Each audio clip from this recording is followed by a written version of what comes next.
This is one of the most heavily guarded commercial buildings on Earth. Here, on the -2nd floor, lie diamonds worth several $100 million. Imagine you're planning to steal them. You'll face 60 cameras around the building's perimeter, monitored by the police 24/7, an entrance to the premises blocked by security, and inside the building, a security team and, of course, more cameras. The entrance to the diamond vault is blocked by a 30-centimeter thick door. Inside the vault, there's a sophisticated alarm system, a light sensor, a motion sensor, a vibration sensor, and a thermal sensor. And even if you manage to get through all of that and reach the diamonds, that's just the beginning. Now, without leaving any evidence, you need to discreetly leave the building, the city, and the country. But that's impossible, even in theory. Yet, 18 years ago, a 50-year-old Italian, along with his accomplices, did just that. He pulled off what many journalists later called the heist of the century. He stole diamonds worth over $100 million using a mop, a piece of styrofoam, and hairspray. In this video, I'll tell you about the details and mysteries of the largest diamond heist in history. How did the criminals manage to rob one of the world's most impregnable vaults on one of the most heavily guarded streets in one of the safest cities on the planet? Who were these people, and what happened to them afterward?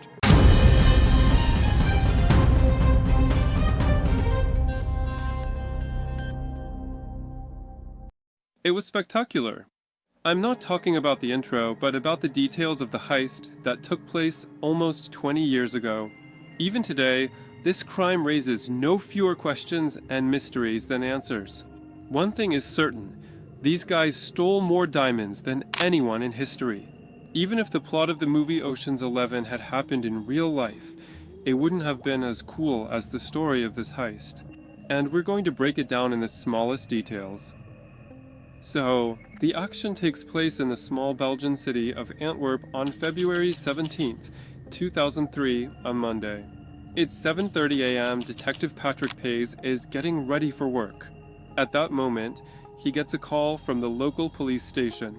An inspector informs him that a theft has occurred at the Antwerp Diamond Center. Detective Pays and his partner arrive at the building within half an hour. Without even entering, they realize something terrible has happened. Usually, at this time of day, the area is empty, but now a large crowd has gathered on the street near the building. The crowd is agitated, many are crying, some are in hysterics. The detective and his partner enter the building. At that moment, at the security firm that remotely monitors the vault's security systems, the phone rings. The dispatcher picks up. He's asked whether any security sensors in the Antwerp Diamond Center vault have been triggered. The dispatcher replies that, according to his data, everything is fine, the security system hasn't been breached, and the vault entrance is securely protected at that very moment. The caller is Detective Patrick Pays, and at the exact moment the dispatcher tells him everything is under control, the detective is standing in the middle of a looted vault. The floor is littered with scattered diamonds and gold bars. After thoroughly examining the vault, the detectives realize they're dealing with the largest diamond heist in history. Valuables worth over $100 million have been stolen. The thieves accomplished the impossible. The place where the diamonds were stored was considered impregnable. To grasp the full scale of what happened, let's rewind the story a bit. No, that's too far. Just a little back. Stop. Perfect. The 16th century, Antwerp. This is where diamond traders began polishing and processing diamonds. Initially, diamonds mined in nature don't look very appealing. 500 years ago, Antwerp's craftsmen started processing the stones using special tools, diamond dust, and olive oil, turning them into the cut diamonds we know today, symmetrical, shiny, and smooth. Since then, it's not New York, London, or Dubai, but Antwerp that has been the diamond capital of the world. 80% of all rough diamonds pass through this small Belgian city. Dealing with precious stones there is as commonplace as working with oil in Surgut or making butter in Vologda.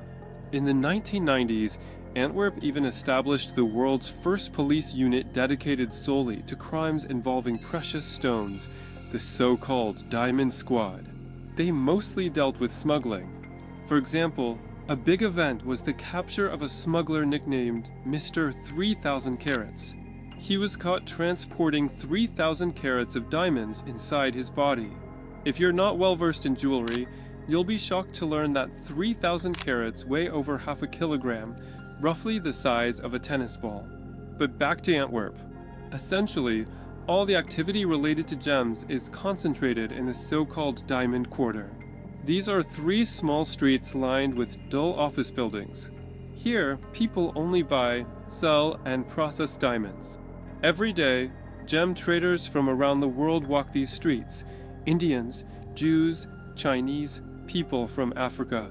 Many of them carry briefcases containing diamonds worth tens or hundreds of thousands of dollars.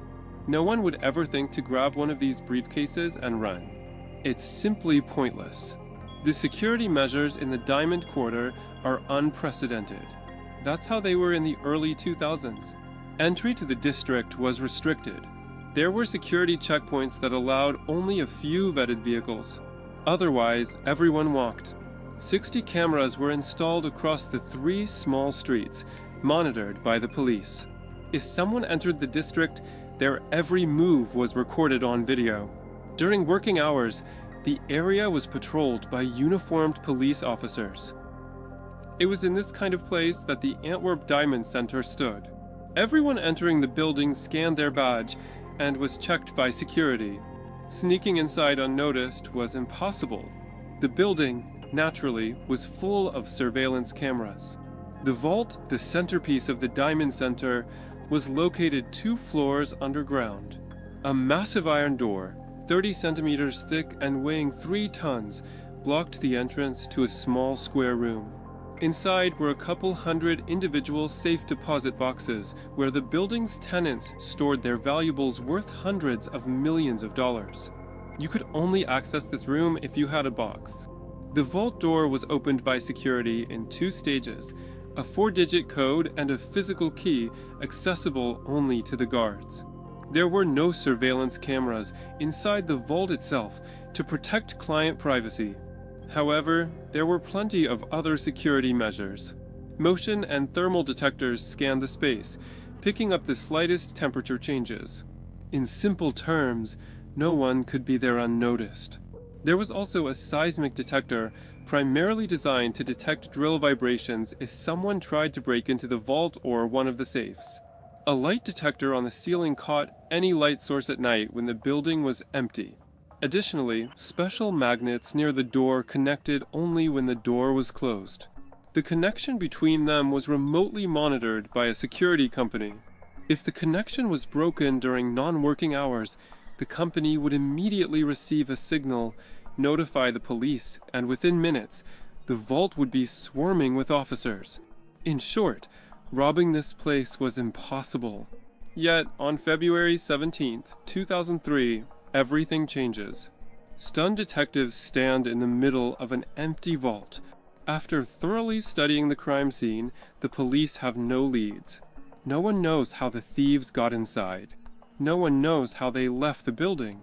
It was a perfect crime, committed by a criminal mastermind. The story of the heist of the century begins a few years earlier. In 2000, Leonardo Notarbartolo arrives in Antwerp. He's in his early 50s, looks great, a pleasant, sociable, slightly chubby Italian. He rents a modest apartment in central Antwerp, very simple, with a small bed and a tiny kitchen. Leonardo is from Turin, Italy, where he works in the jewelry business. Antwerp is the perfect city to source materials for his trade. Our hero rents an office in the Antwerp Diamond Center. This gives him the opportunity to meticulously document all the security measures in the building. He also carefully studies the people responsible for security. A brief chat, an exchange of pleasantries, all to gather as many details as possible. But the biggest advantage Leonardo Notarbartolo gains as a tenant is access to the -2nd floor. One of the safe deposit boxes in the vault belongs to him. For 2 years, he splits his time between Belgium and his native Italy, where his family lives. By then, he already has grandchildren. When returning to Italy, Leonardo Notarbartolo carefully analyzes the information with his accomplices. Each member of his team is a top professional in their field. One is a lock-picking expert, another masterfully forges keys, a third disables alarm systems, and so on. It seems the accomplices didn't just plan the heist on paper, they built a full-scale replica of the Diamond Vault. There, they honed every step of the operation. Though the police never found this place, there's no certainty it existed simply because pulling off the entire operation quickly and flawlessly would have been impossible otherwise. The preparation took the accomplices over 2 years. The operation was scheduled for the night from Saturday to Sunday, February 15th, 2003. At that time, Antwerp was hosting a major international tennis tournament. The main prize was a statuette of a racket and ball made of diamonds and precious metals. It was also the weekend right after Valentine's Day. In short, there were bound to be plenty of diamonds in the vault. So, the night of the heist. It's just past midnight. The accomplices drive up to the Diamond Quarter. They stop on a nearby street, close to a police post that blocks entry to the district. Since this street isn't part of the Diamond Quarter, it's not monitored by cameras. A few people with bags walk past the police station nearby and head to the garage of the Antwerp Diamond Center. No one comes out of the police station at that moment. Unlike the main entrance, the garage allowed access to the building without passing through a barrier requiring a tenant's personal pass. The criminals pick the lock and enter. Instead of using the elevator, the thieves descend the stairs to the -2nd floor. Now, they face a 3-ton door. It blocks the entrance to the vault. The criminals need to break into the door in complete darkness, as the light detector is on the ceiling inside the vault. This is why the replica of the room was necessary. In such conditions, the team has no room for error. The door has a coded lock with 4 digits. One of the accomplices enters the correct combination. Detectives still don't know exactly how Notarbartolo and his team learned the code. Most likely a few days before the heist, during one of his vault visits, Leonardo had a hidden camera that recorded the guard's actions. Now, there's another lock, opened with a physical key. During his many visits to the vault, Leonardo Notarbartolo noticed that before opening the door, the guard always went into a utility room next to the vault. That's where the thieves find the necessary key and unlock the door. Of course, this was lucky, but in case the key was missing, the team had someone who could expertly pick locks. The final layer of protection, 2 magnets. When the door is opened, they disconnect, triggering the alarm. So, the accomplices simply unscrew both magnets together, preserving the magnetic field between them. The thieves move the magnets aside, open the door, and enter the vault. At that moment, they hear the sweetest sound in the world, silence. None of the alarm sensors go off. The first thing the tallest team member does is tape over the light sensor on the ceiling with duct tape. Only now can the accomplices turn on their flashlights.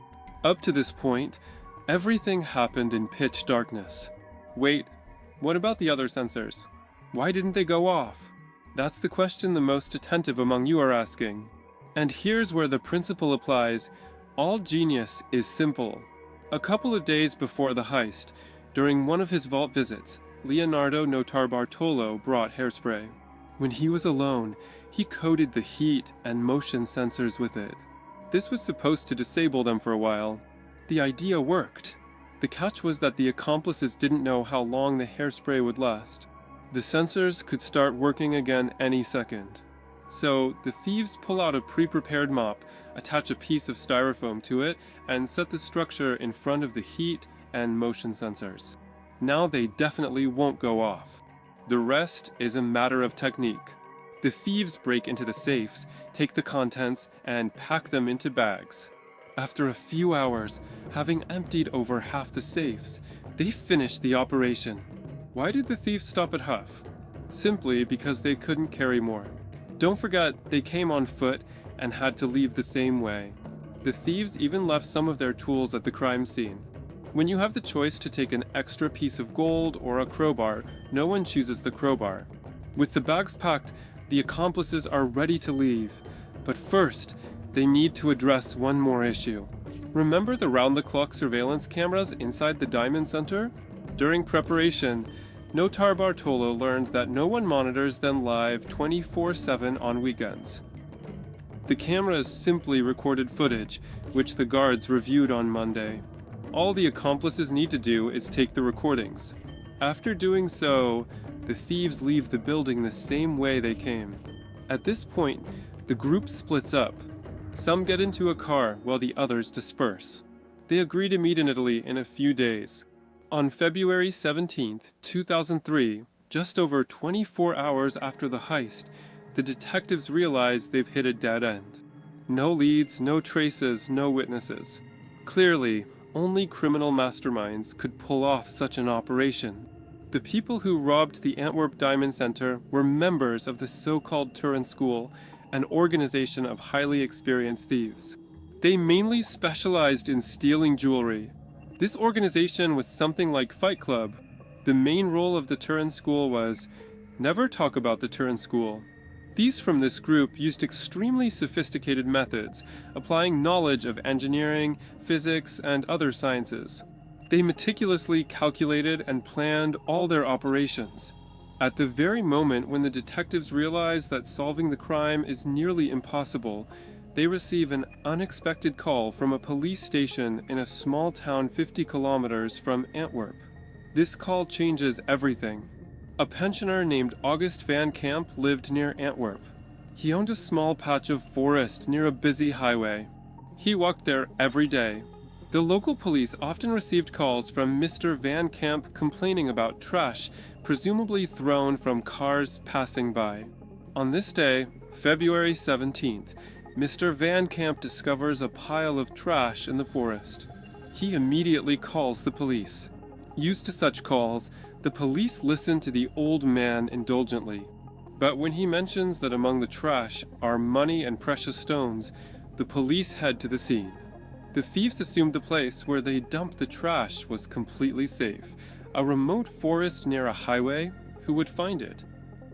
But this small patch of forest, the only one for miles in either direction, was privately owned and belonged to none other than Mr. Van Camp.